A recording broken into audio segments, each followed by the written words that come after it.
All right, so now we have Catherine again, which is awesome because she's a very good speaker. And she's going to talk about non-compliant site pilot study. All right. Okay, I think I'm one of the last presentations for a while. That's okay. Keep my water. So did you guys when you walked in, you saw a sign? We have homework for you. So as I am presenting today, I need you to be thinking of a new name. So this is currently called the MDIC Non-Compliant Site Pilot Study. So that's a mouthful.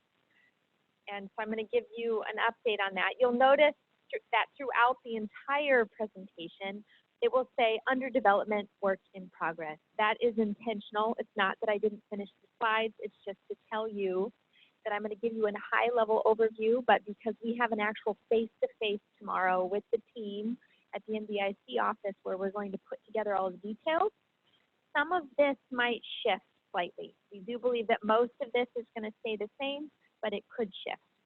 So we've formed a team. We have quite a few industry participants: Edwards, Baxter, Zimmer Biomed, BD, Medtronic. We have FDA, CMMI, and 2 harbors and management control that are on the team. We have both CDRH and ORA team members that are working with us to develop the process. We are currently meeting bi-monthly for 2 hours at a time with very active discussion. So even though I do not have a ton of slides, just imagine the flurry of discussion and conversations that have gone into the slides that I do have, okay?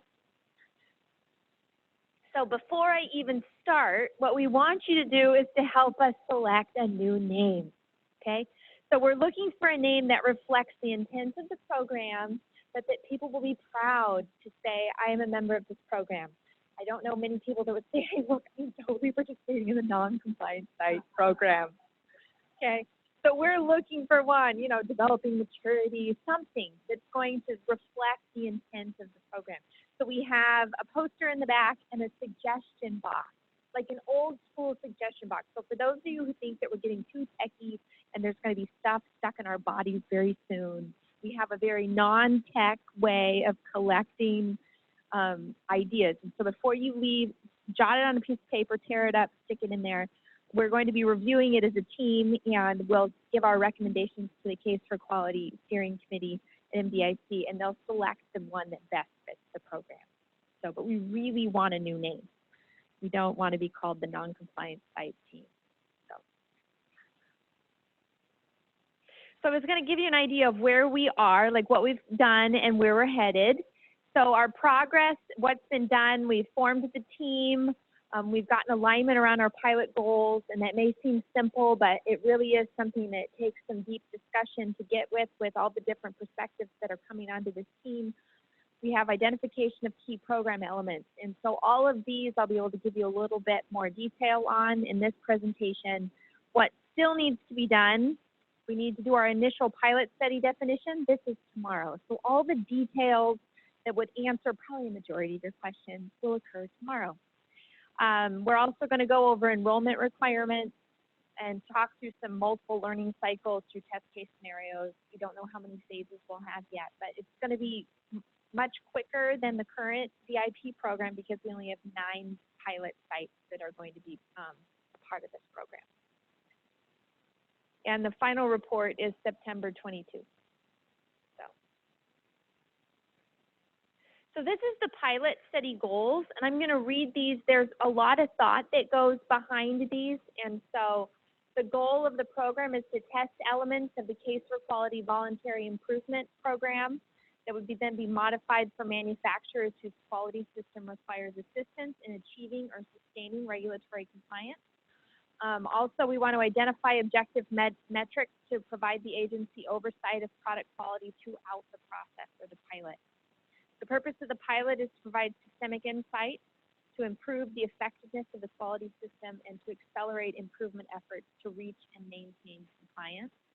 And our learnings from the pilot, similar to the CAPA one, is we want to really learn quickly and adjust based on our learnings. The pilot elements will continue to change based on learning through testing iterations, so the details may not remain fixed.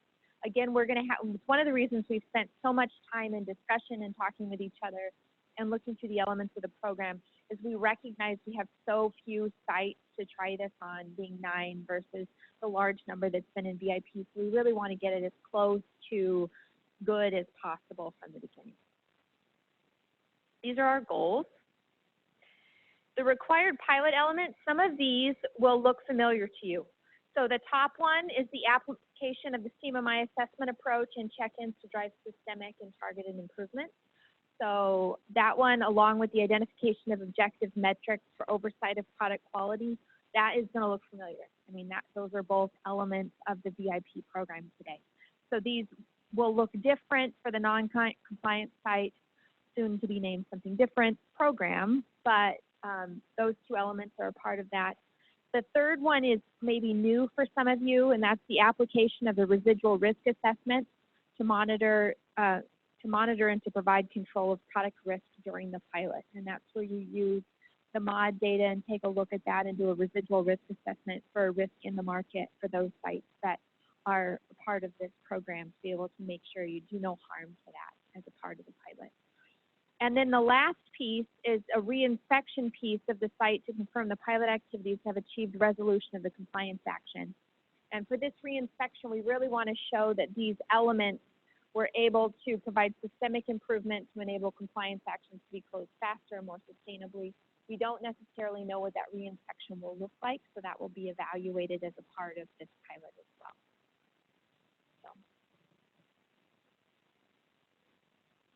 So this is literally the last slide, and you'll notice the theme of my two presentations, which is, come on guys, participate.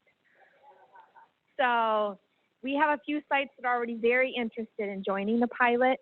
If you are interested in joining, we're taking a look at our enrollment requirements in detail tomorrow to determine, okay, what's the profile of sites that we want to have in the program. But again, there's only 9.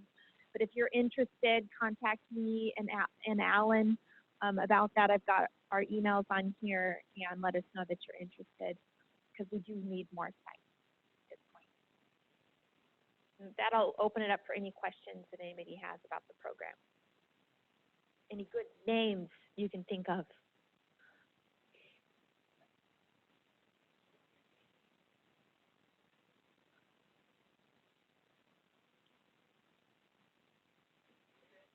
Number of assessments somebody would get under this?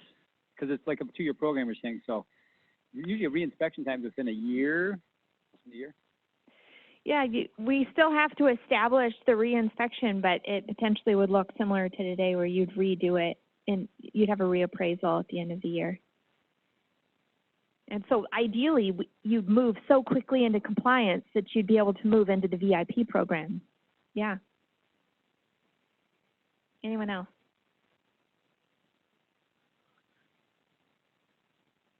It really is a pretty exciting program because it's in a space that we haven't looked at before, and it's an area where it can have a significant impact on organizations that are in a place that they really are looking for how are we going to move ourselves towards compliance and higher continuous improvement. So the amount of benefit that we can see is pretty extensive. Yes? So another question. So when we've done the assessments, the last 2 I've done, for the governance, I had my entire executive team in the session. Would that be a driver that the executive team of that site has to be part of the governance section? So that I can't answer this. That's a detail. Yeah. Yeah. It's a detail. You know, because you really need to get ownership at the top level of the organization if you're non-compliant. It's a good idea.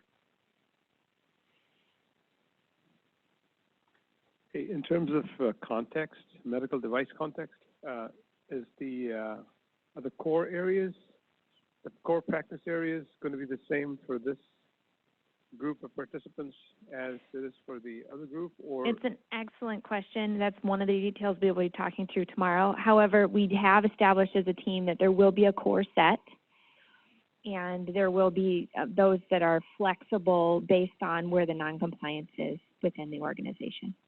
Great, but it's establishing what that core set is still needs to be established. And Leda Cisco, if you have any additional on that, be great.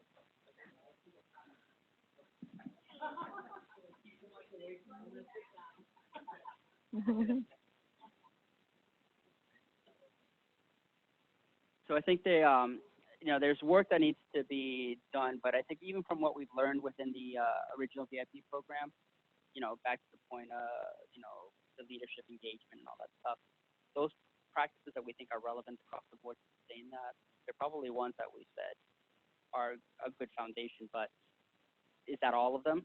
What we do know is what we did for the 11 we selected for the VIP program, probably not the ones that are relevant for this one, right? So we need to figure out that right flexibility. But one thing that we want to make sure of is leadership's engaged in this. So those are the ones that we got to make sure are attuned. Yeah. Cool. Anything else? Okay. With that, I'll hand it back over to Alan.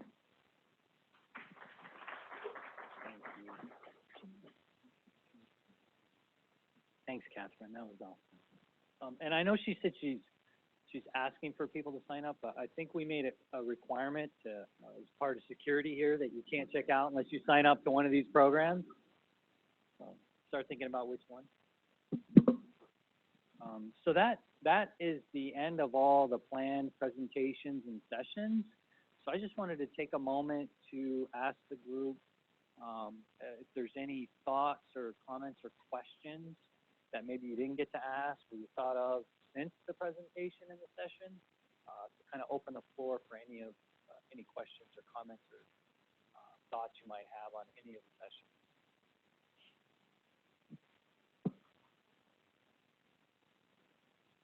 It's a pretty quiet crowd today.